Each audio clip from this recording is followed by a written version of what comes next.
Olá, bem-vindo a este mais um novo encontro sobre História da Teologia Cristã. Estamos seguindo o livro de Roger Olson em nosso curso. Nosso curso está dividido justamente em dois pacotes, dois blocos grandes de 1000 anos, e pretendemos com isto facilitar a compreensão de como a teologia foi se desenvolvendo. Já não é uma história da igreja, sim história da teologia cristã, que é um pouco diferente, eles se entrelaçam, mas é um pouco diferente. E diferentes questões de ordem de saúde nos impediram de realizar os vídeos da semana passada e retrasada. Não sei se para bem ou para mal, esse vai ser um vídeo um pouco mais extenso, contará com alguns cortes no meio, porque o material é abundante. O capítulo 16 do livro que estamos seguindo nos propõe a analisar a situação que se seguiu depois de Calcedônia. No que deu aquilo lá? Foi uma questão conclusa ou inconclusa? Então Olson vai acabar comparando Calcedônia com Niceia em certo sentido, em que as coisas foram ditas, mas quando chegamos ao vamos ver, né, cada quem pensava um pouco diferente. Então não encerra definitivamente todos os debates sobre a doutrina, que é referente a Cristo, a cristologia. Se pronuncia, a define, coloca os limites, né? Lembramos que Calcedônia, mais do que um credo, é uma definição dos 4 limites, né, que cabem na cristologia. E aí está a coisa. O que fazer a partir de agora?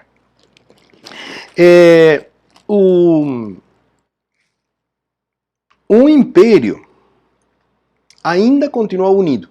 Por pouco tempo, mas continuava unido.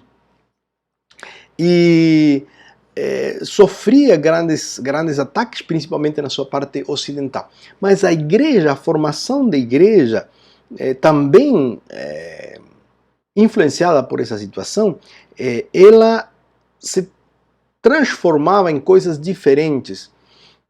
No Ocidente, o Papa de Roma acabava assumindo cada vez mais funções que lhe eram atribuídas originalmente ao Império. Questões de ordem, vamos dizer, domésticas. Ali. E a presença de algumas tribos bárbaras nessa região, principalmente mais para o lado da Gália, né, e ao norte, né, da Itália, faziam com que isso, aliado à ausência do Império, alguém tivesse que tomar esse poder, e Roma foi quem acabou tomando, o Papa foi quem acabou assumindo isso daí. Do outro lado, no Oriente, a igreja seguia a ideia de Constantino lá atrás, em que havia uma interferência direta do imperador em assuntos doutrinários. Isso vamos ver daqui a pouco de novo. Mas, para além disso, a parte oriental do Império era mais especulativa. E a parte latina, a parte ocidental, era mais moralista. Por definir assim, em traços muito largos.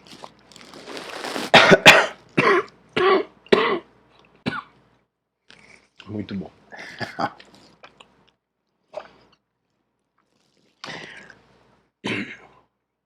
Nesse processo que se segue,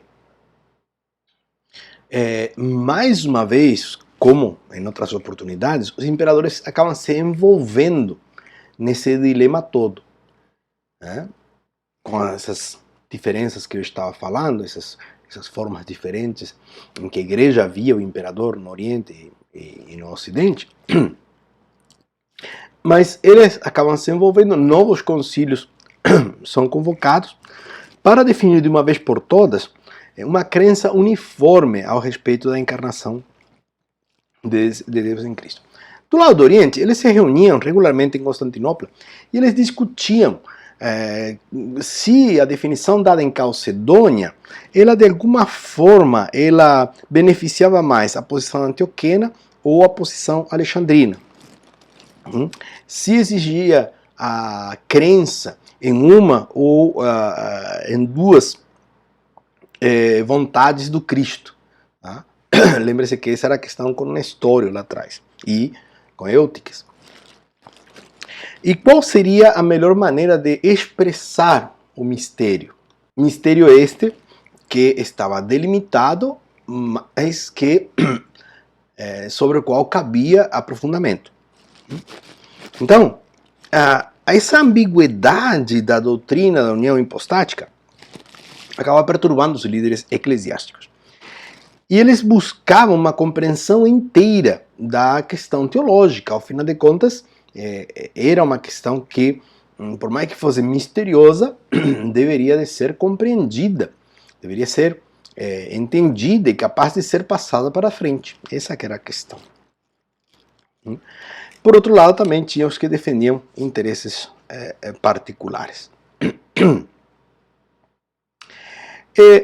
A verdade é que, por conta daquela situação que eu falava, situações domésticas, o Ocidente acaba ficando muito envolvido com essas situações, seus próprios problemas teológicos, até porque, para eles, algumas questões que o Oriente ainda estava descobrindo, para eles já estavam definidas. Então, era mais simples se dedicar a outra questão, e eles eram mais da ordem moral do que da ordem especulativa. Então, há uma explicação mais simples dessas questões. Para agravar as coisas, além da questão teológica, da presença do Papa, das diferentes formas de enxergarem a forma, o jeito de fazer teologia, além disso, nós ainda temos uma forte presença donatista. Tá? O donatismo, basicamente, ele continuava vivo,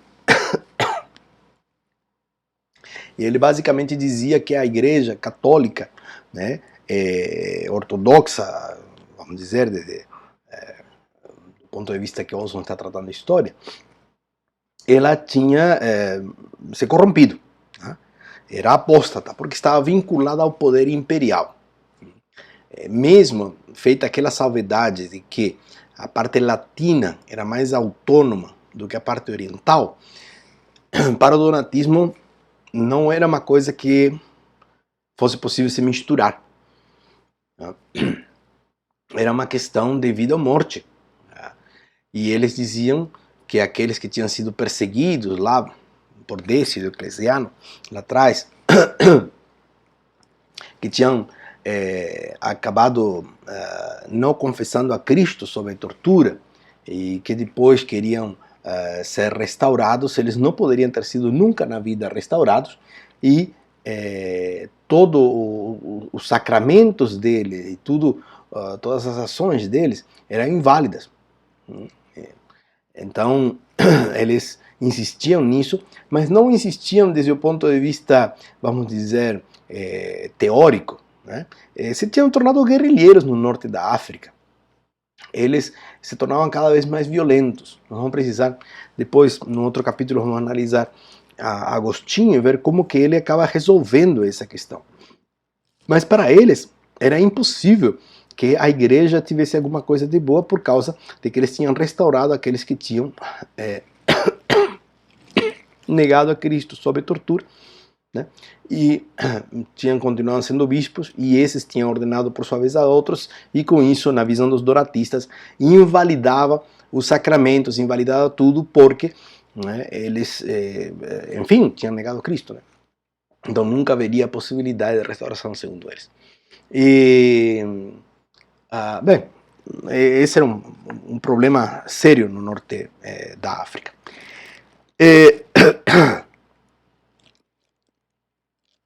Olson chega a dizer que por causa deles as viagens entre as cidades se tornaram extremamente arriscadas para os líderes da grande igreja, né, por causa desses donatistas e por como eles agiam com respeito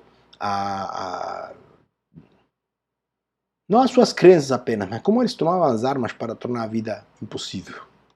Olson vai voltar a sua visão de novo para o Oriente, e ele vai analisar um pouquinho o cesaropapismo e dizer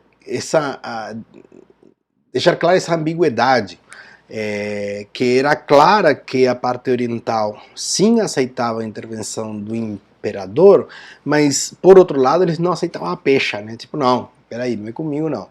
Né? Essa questão fica aí às vezes até meio confusa na frase dele, mas a questão é que ele está relatando as duas coisas em paralelo.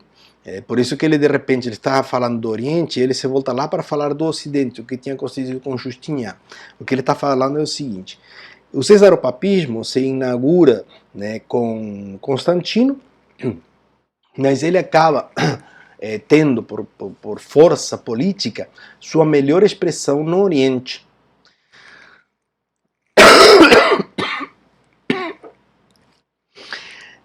E Roma, como eu já falei, né, acaba ocupando o espaço vago do poder político naquela região, que ocasionalmente o império até que ia até lá, mas não tinha mais aquela presença que tinha antes. O império está em decadência. Tá? Quem vai dar o último vigor ao império vai ser Justiniano.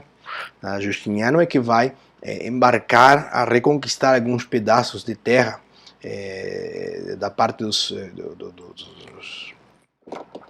bom, que viniam a ser os alemães mais para frente, dos bárbaros, e ele acaba consolidando o poder ali na parte ocidental do império. Essa questão, esse vácuo de poder que vai sendo, a partir de Leão I, absorvido pela figura do Papa, é uma coisa diferente do processo então que acontece no Oriente. No Oriente, a figura do imperador faz parte então da igreja, mesmo que eles neguem. E no Ocidente, o Papa que vai absorvendo as funções do imperador. É isso que está acontecendo. Ao ponto tal que lá para o ano 800, não estamos falando no ano mais ou menos entre 410 e 500 agora, lá para o ano 800, né, é o Papa quem institui Carlomagno. Então, e é a partir do Papa é que o poder político flui.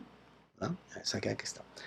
Fazendo um parênteses e trazendo para a nossa atualidade, repare nas notícias como que a Igreja Ortodoxa se posiciona na questão da Rússia com a Ucrânia. Não sei, assistir alguma notícia, preste atenção nessa colocação e nesse casamento que existe entre igreja e Estado. Então não dá para gostar de um lado ou do outro assim, sem pensar na realidade. Os dois acabam desbandando. Aí, por exemplo, Olson vai dizer assim, nunca os papas ou bispos das grandes sés ocidentais reconheceram que governantes seculares teriam poderes para determinar a doutrina certa.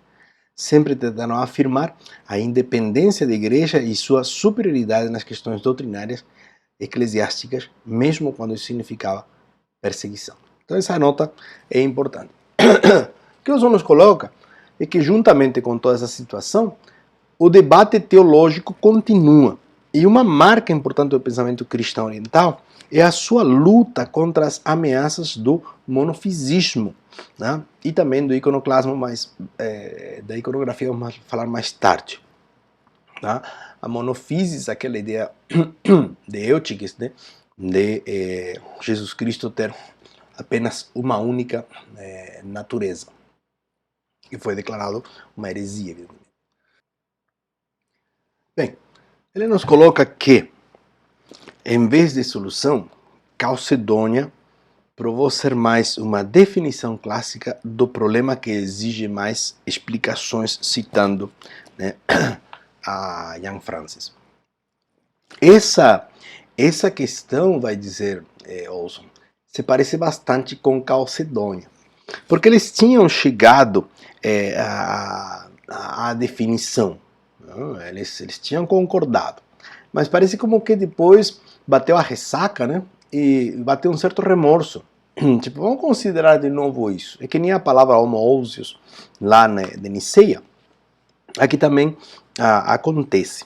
Então ele fala assim, uma pergunta que ficou sem resposta para muitos líderes eclesiásticos era: o que constitui a humanidade completa? Qual é o mínimo que ela precisa ter para ser chamada de completa? Estamos falando de Logos encarnado, né? Se o Logos tornou-se o ego da humanidade, em que sentido se diz que a humanidade manteve todos os seus aspectos? Então, essas perguntas traziam mais preocupação, não tanto para os bispos que tendiam para o lado alexandrino. Para eles essa questão era menos preocupante, né?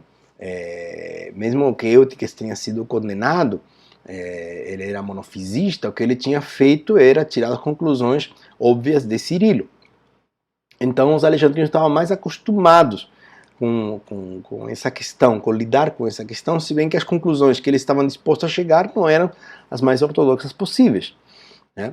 E por outro lado, Antioquia era quem sim lhe apresentava maiores problemas, porque eles tinham seguido a Nestório, e Nestório tinha surgido com a ideia do híbrido, né, em que havia um ser com duas bases de raciocínio, vamos dizer, duas bases de pensamento, basicamente, não? Duas naturezas que nunca se misturavam, né? Então era bem complicado. As duas coisas eram complicadas, os dois extremos eram complicados. Então, a dúvida do lado da Alexandria era como a integridade e a unidade da pessoa de Cristo com o Logos divino podiam ser preservadas ao longo prazo se as duas naturezas se mantinham tão completas e distintas mesmo depois da união. Então essa questãozinha aí para eles complicava, né? Porque se houve uma união, a quão longo prazo? Isso era ad infinito, né? Então eles discutiam essas questões. Olson vai dizer que há três categorias, três partidos, três grupos, né, depois de Calcedônia. Os diofisistas rigorosos, ou seja, que acreditam em duas naturezas, né, mas eles não vão para o lado, não chegam ao lado de Nestório, né. São duas naturezas, mas não que Nestório estava propondo, né? Nestório propunha duas pessoas depois da união, né? Então, esses diofisistas eram normalmente antioquenos moderados que consideravam Calcedônia uma vitória, né, para a cristologia antiga de Teodoro de Mopsuestia, que já vimos que tinha sido condenado mesmo sendo o herói de Antioquia. E, por outro lado, tinha os diofisistas, dentro dos diofisistas, eles não deixavam, ainda dentro dos diofisistas, eu estava elencando os três, já fui outros, mas não, estamos dentro dos diofisistas, duas pessoas, não deixaram a grande igreja como fizeram os nestorianos radicais. Eles permaneceram ali a fim de lutar a favor da interpretação antioquena da união hipostática. E queriam a qualquer custo que aquela comunicação de atributos, de Cirilo, se tornasse a interpretação oficial de Calcedônia. O segundo grupo, que nós vemos, são os monofisistas moderados. E aí eles tinham em Cirilo, né, o seu grande herói, já morto, né? Ele tinha participado daquele concílio, ele tinha feito o acordo de Antioquia de 433, tinha assinado, tinha a palavra duas naturezas lá, tá tudo bem. Tanto Cirilo quanto João de Antioquia tinham saído a falar juntos sobre isso. Em Mar de Amores, morreram, acabou tudo, né?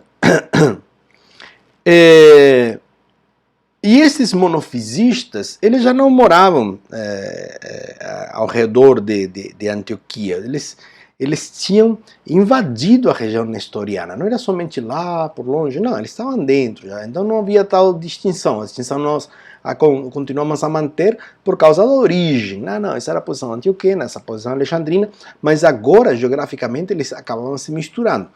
por aquilo lá atrás, lembra de Cirilo ter mandado os espiões para Nestório, toda aquela bagunça lá. Acabaram ficando lá, né? E o terceiro partido pós-Calcedônia eram os neocalcedônios. Tá?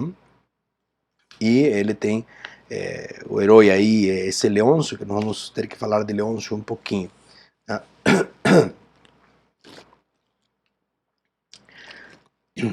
Aí Olson nos leva a saber de que existem dois Leôncios, poderia ter sido um ou outro, e Olson nos diz, olha, vamos seguir a tradição que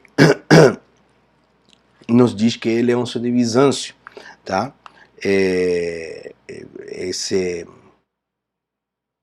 Sim, Leôncio de Bizâncio, tá? Que é o herói, então, desses neocalcedônicos. O que queriam esses neocalcedônicos? Bom, eles queriam encontrar um acordo, né? Eles queriam a fórmula da conciliação. Qual que seria? Bom, não, mas alguma coisa teria que ser feita para aí, tá? Tanto para que os diofisistas, né, aqueles antioquianos moderados, e os alexandrinos moderados, os monofisistas, né, pudessem trabalhar juntos e ao mesmo tempo rejeitar as alas particularmente radicais de ambos os partidos. Então seria o centrão, né? Muito bom. O caminho para a solução dessa controvérsia, ele se mostrava interminável. Se você começa a pensar na questão, ela aparenta ser interminável. E o que eles fizeram? Diz Olson que o que eles fizeram foi afirmar contundente, categórica, repetidamente, né, a linguagem de Calcedônia como se ela literalmente fosse talhada em pedra. Então eles afirmavam, diziam, e ao mesmo tempo interpretá-la de uma maneira que a natureza humana de Cristo fosse encarada como real e genuína, sem lhe atribuir qualquer existência independente do Logos. Esse é o caminho que esse partido, né, neocalcedônio, com seu Leôncio, aqui de Bizâncio, queriam trilhar e conseguiram trilhar bastante bom. Nenhuma das partes conseguia enxergar uma natureza humana completamente real e realmente completa sem uma pessoa humana distinta e individual. Tá? Então, essa questão unia todo mundo. Não temos como ter uma natureza humana abstrata, incorpórea. Por aí vai a coisa. Muito bom. Com isso, Olson nos leva a analisar a controvérsia monofisista, isto é, de uma só natureza. Ele diz que, no geral, o partido monofisista, daqueles três que estava mencionando, foi o que criou mais problemas dentro da igreja e do império do que o partido diofisista ou antioqueno moderado. Aí ele menciona os dois principais monofisistas, Severo de Antioquia, tá? E Timóteo Eluro, que era o bispo de Antioquia. E eles conseguem persuadir ao imperador Zenão a favor do monofisismo por algum tempo. Lembre-se sempre disso. No Oriente, o imperador tem voz sobre doutrina, no Ocidente, não. No livro mais importante dele, de Severo, No Amor à Verdade, diz Olson que ele afirma com veemência que a verdadeira humanidade e divindade de Cristo se fundem numa única natureza composta por causa da sua união na pessoa do Verbo ou do Filho de Deus. Ou seja, não é mais, para Severo de Antioquia, não é mais aquilo que nós tanto conhecemos de 100% homem e 100% Deus. É uma mistura, né, que é única, é de traços únicos. Apenas Jesus teria essa natureza. Agora, embora Severo afirmasse que haviam uma realidade dual ali, de uma natureza humana e uma divina que se juntavam, está claro qual dessas naturezas acaba dominando. A divindade na pessoa do Logos domina a humanidade de Jesus. E aí ele diz que Severo somente mencionou o caráter tangível do corpo humano para dar um exemplo de como Jesus era humano. E aí Olson nos traz uma anotação muito bacana para Apolinário, que tinha sido condenado por esta heresia, por esse mesmo conjunto de ideias. Eles começam a criticar os monofisistas não somente a interpretação, mas também a própria definição por 3 motivos. Primeiro, diz Olson, porque a definição, se já está se referindo a Calcedônio, os 4 limitadores, excluía a única forma que poderia prevalecer sobre o nestorianismo, uma única natureza encarnada do Logos divino. Então, para os monofisistas, ao retirar isso da definição, o nestorianismo ganhava força. Segundo, porque ela não menciona a união hipostática ou o comunicatio idiomatum, ou seja, a comunicação de atributos de Cirilo.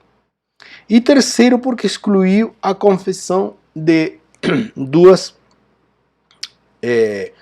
naturezas numa só. Então, quando por fim falham as tentativas de influenciar a opinião em direção à sua própria interpretação de Calcedônia, os principais monofisistas, o que fazem? Eles emitem uma anátema, uma carta, uma proclama pública dizendo, olha, nós declaramos que Timóteo Eluro é anátema. Perdão. Sim, não, eu falei ao contrário. Timóteo Eluro é quem pronuncia a anátema, em favor dos monofisistas. Os monofisistas estão loucos da cabeça. Ele diz,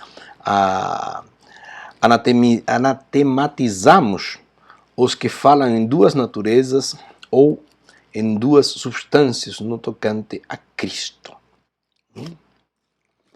É assim que eles estão tentando resolver a parada. Na primeira metade do século VI, 500 e tanto, as forças monofisistas cresceram muito dentro da Igreja Oriental, a ponto de ameaçarem se tornar mais numerosas e poderosas que as demais partidos. Então, a esse momento nós temos a questão do monofisismo atacando, vamos dizer, de dentro a Igreja, as pressões com as invasões bárbaras do outro lado, e nós temos também os donatistas como grande fonte de problema interno.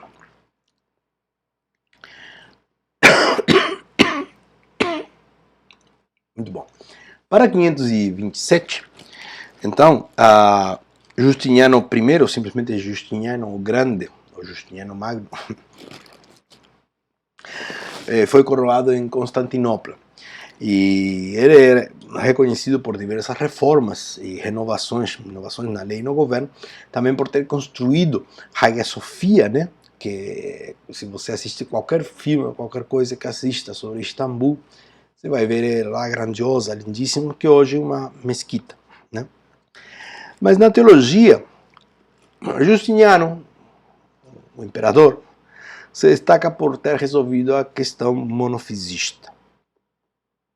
Ele é considerado o primeiro imperador bizantino. Então agora estamos deixando então de falar do Império Romano, vamos ter uma duplicidade agora. Perdão, quando Olson, vocês percebem que não está fácil hoje, Quando Olson fala do primeiro imperador bizantino, ele se refere a Constantino, porque ele estabeleceu a sua base de poder em Bizâncio, a nova Roma, que depois iria ser então Constantinopla.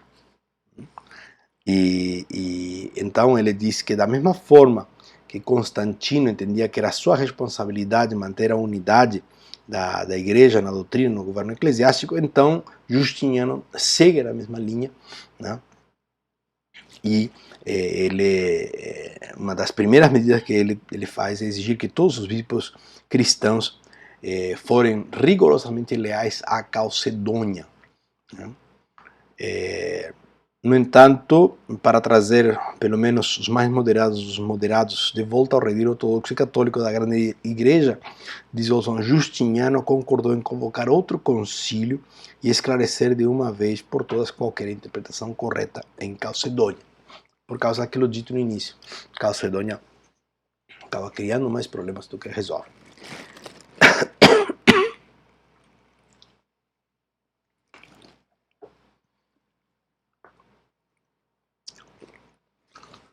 Vocês vão se lembrar de Pulquéria.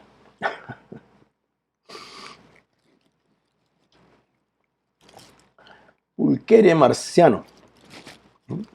Pulquéria era a imperatriz. Marciano era o esposo dele. A herdeira era Pulquéria. E antes da controvérsia, em Calcedônia, eles que fizeram, eles distribuíram o tomo de Leão, né, para que os bispos soubessem qual era a opinião que eles tinham, né? E dito e feito, eles apoiaram a ideia do tomo 1 de Leão, o tomo de Leão I, né? E Justiniano fez a mesma coisa. Diz Justiniano, diz Olson, adotou os escritos de um teólogo para serem defendidos entre os bispos como preparação para o novo concílio que seria realizado em Constantinopla em 553. Esse tal foi Leôncio de Bizâncio. E Justiniano encarregou ele de convocar e presidir as conferências dos teólogos ortodoxos de destaque para lavrar um novo conceito da união hipostática que fosse plenamente consistente com a definição de Calcedônia, mas ao mesmo tempo preenchesse a lacuna entre os monofisistas moderados e os diofisistas. Ou alexandrinos e antioquenos, né, para voltar naquilo dos outros capítulos. Né? Não há muito detalhe, vamos dizer, concreto da vida de Leôncio. Temos algumas questões da tradição. A tradição a gente tem que pegar com dois dedinhos assim, muito cuidadosamente, né? Com material tipo não muito confiável, né? Agora pode dizer uma coisa, pode dizer outra, né? Mas a tradição nos diz que nasceu por volta de 485 e era filho de pais nobres, né? Talvez até fossem emparentados com Justiniano. Diz que deixa suas riquezas ainda jovem e sua vida confortável em Constantinopla e viaja para Síria para montar um mosteiro. Outro que vai fazer uma coisa parecida vai ser Agostinho. Vamos tratar isso no próximo capítulo. E ele, ali na Síria, ele recebe uma forte influência nestoriana. Então, daí vamos ver algumas questões, né? De, opa, né? O que esse cara vai falar então? O que esse cara vai falar tem a ver com que ele acaba se livrando dessa heresia, ele acaba caindo fora, né? E ele se torna um ardoroso defensor de Calcedônia. Mas com um viés estritamente alexandrino. Ou seja, ele sai da asa nestoriana, antioquena, e vai para o lado dos alexandrinos, Cirilo.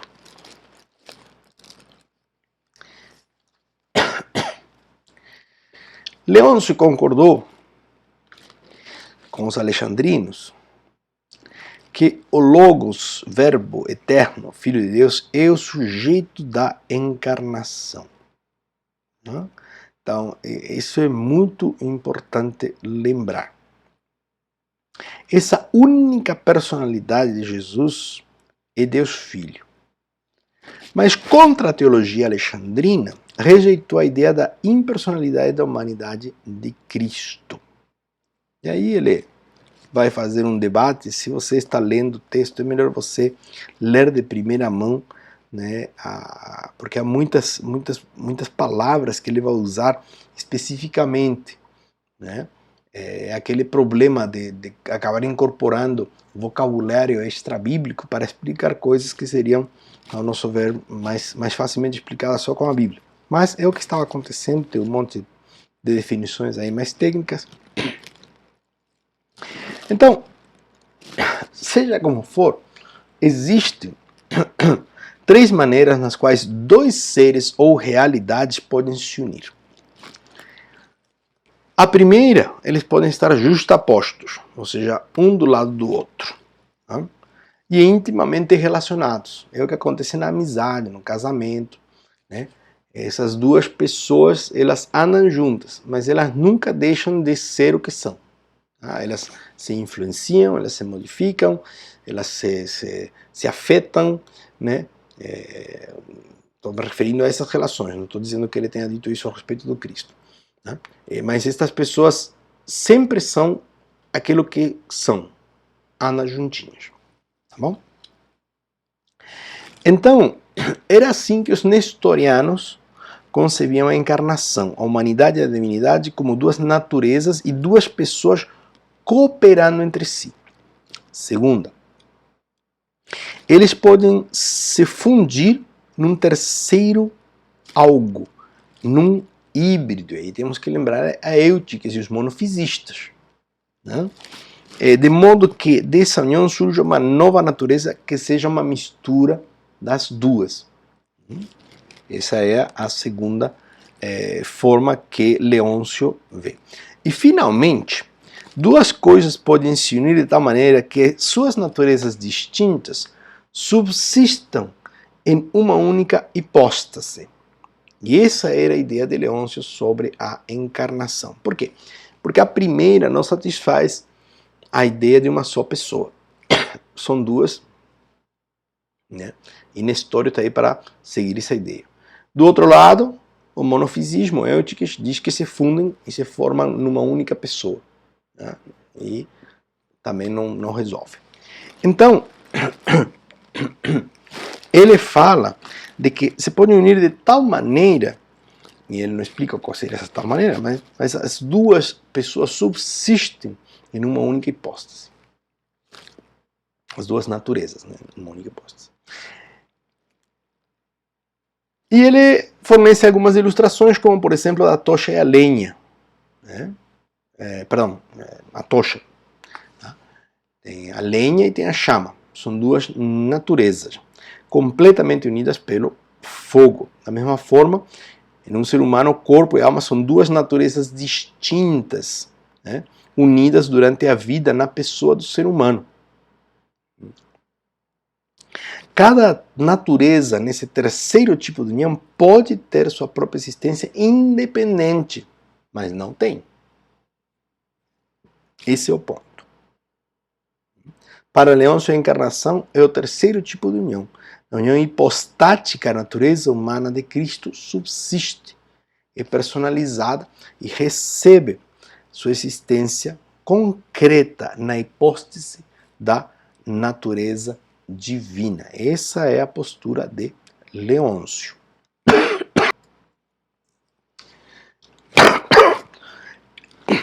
Essa solução proposta por Leôncio acaba sendo não uma contribuição para a fé nicena, conforme era interpretada em Calcedônia, mas é uma interpretação da cristologia de Olson que ajuda a vencer as fortes objeções levantadas por aqueles outros dois partidos, pelos alexandrinos e pelos antioquenos. Tá? Mesmo que os defensores mais obstinados das duas posições não estavam dispostos a conversar nada, mas pelo menos os mais moderados conseguiam ser abraçados por essa questão. Tal é assim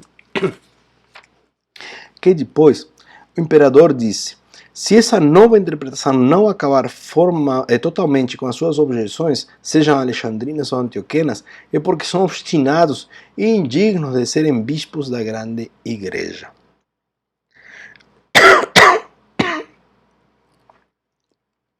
Uma frase dessas fica complicado você se opor, e vindo mais do imperador. Pelo menos assim pensaríamos nós, né? Justiniano e o concílio condenaram postumamente o herói de Antioquia, Teodoro de Mopsuestia. Tá? Eu falei que tinha sido condenado, mas ele é condenado agora. Tá? E também condena Orígenes, tá? Um alexandrino. Orígenes é lá atrás, a gente viu na folha 103.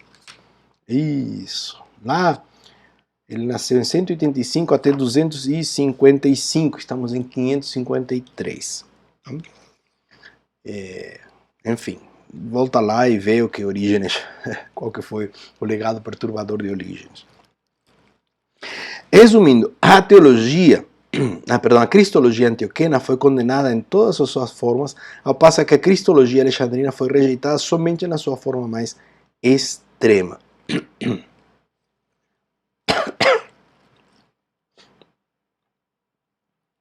Segundo a doutrina da união hipostática, conforme interpretada e afirmada pelo Quinto Concílio Ecumênico, diz assim: embora possamos nos aventurar no processo mental de ver as duas naturezas de Cristo na sua realidade, sempre devemos voltar à verdade fundamental de que Ele é uma só pessoa, o Logos, que se fez homem, a quem pertencem propriedades tanto divinas como humanas e de quem são as ações e palavras divinas e humanas relatadas na Escritura. Muito bom. Olson nos explica que a gente, com muita paciência, consegue acompanhar essas controvérsias todas até o Quinto Concílio bastante de boa. Tá? A partir dali, diz ele, pelo menos alguns cristãos protestantes modernos conseguem, felizmente, sem grande frustração, avançar com a Igreja Oriental até as decisões cristológicas do Sexto Concílio Ecumênico, que é conhecido na história eclesiástica por Constantinopla II.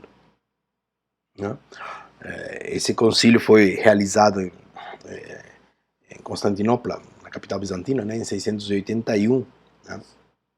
Então, se Constantinopla II foi em 553, Constantinopla III, então, 681, 130 quase anos depois, 128. Muito bom. Para resolver, diz Olson, uma controvérsia de grande importância para os cristãos ortodoxos orientais, mas não assim para os latinos. Para os latinos isso aqui não era tão importante.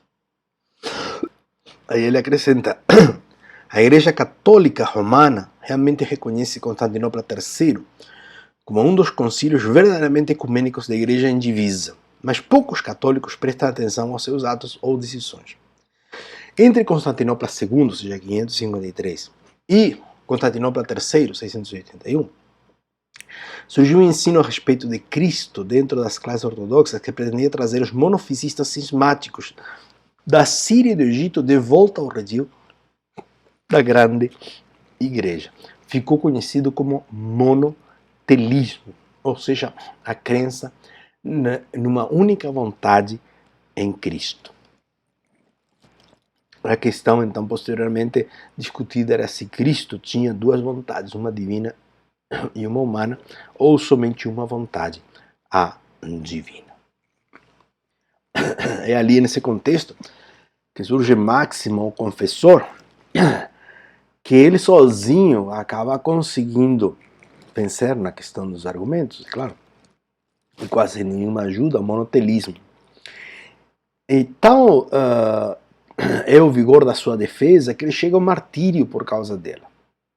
Então não estamos falando de pessoas que não tinham nada o que fazer na vida, isso não eram pessoas que realmente levavam a sério a questão da fé cristã e diziam: olha, isso daqui não pode ser, estavam dispostos a isso, não que fossem suicidas. Eu me vejo obrigado a mencionar isso, porque algumas pessoas criticam e acabam dizendo, olha, né, esses cristãos mártires eram suicidas. Não, eram pessoas que amavam a vida. Fugiam quanto podiam, se escondiam mais que podiam para continuar a produzir, né? Mas quando não dava mais, eles estavam dispostos a ofertar a própria vida se for necessário. Esse é o caso de Máximo, o confessor que viveu entre 580 e 602. 662. Ele traz uma nota muito interessante, eu tenho que me unir a essa nota. Muitos protestantes e não poucos católicos modernos questionam se tudo isso era realmente necessário, a respeito de todas essas questões.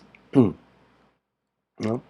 Ele traz uma nota de Justo Gonzalez aqui, e ele vai dizer assim: durante esses debates, o Jesus histórico e amoroso do Novo Testamento ficava de lado e o Salvador tornava-se objeto de especulação e controvérsia. Então chegamos no final desse grande ato, porque ele vai finalizar então a quarta parte do livro dele. Vamos entrar na quinta, né? Observarão que eu não vou conseguir entrar na quinta, mesmo que esse era meu propósito ao começar este vídeo. E ele diz assim, ele vai dar um resumo, dizendo que, para todos os efeitos, a ortodoxia cristã estava completa com o quinto ou sexto concílio ecumênico. Os cristãos ortodoxos orientais tentarão incluir o sétimo antes de encerrar o desenvolvimento da doutrina ortodoxa. Os cristãos católicos romanos talvez apontem para concílios posteriores e decisões papais, mas alguns protestantes certamente argumentarão que tudo isso era desnecessário porque a ortodoxia cristã tinha sido totalmente estabelecida muito antes, talvez em 325 no concílio de Nicea, se não antes nos escritos dos apóstolos e de alguns dos pais da igreja. Seja como for, grandes heresias precisavam ser vencidas, e esse foi um longo e tumultuado processo teológico de Sósimo, uma forma de resumir tudo que vem acontecendo desde Niceia até Constantinopla III, né, em 681. Repare que ele foi até 681, mas vamos retornar no próximo capítulo para podermos falar de Agostinho, né, e a controvérsia pelagiana, Agostinho e a questão dos sacramentos, e Agostinho também. Bom, na questão do bem e do mal. Bom, a qualidade do vídeo não ficou aquelas coisas, eu peço as respectivas desculpas, mas eu não podia passar mais uma semana sem algum material. Espero que seja útil, grandemente útil. E eu vou fazer mais um a respeito desse intermediário, vai ser bem curtinho, e depois sim vamos para o capítulo 17 com Agostinho. Se puder dar uma olhada de relance em Confissões, não precisa ler, é um livro chato de leitura, evidentemente, que nem o Institutas de Calvino, né? Chato pra caramba, mas às vezes é bom dar uma lida, tem algumas coisas agradáveis com certeza. Que Deus possa estar abençoando. Obrigado.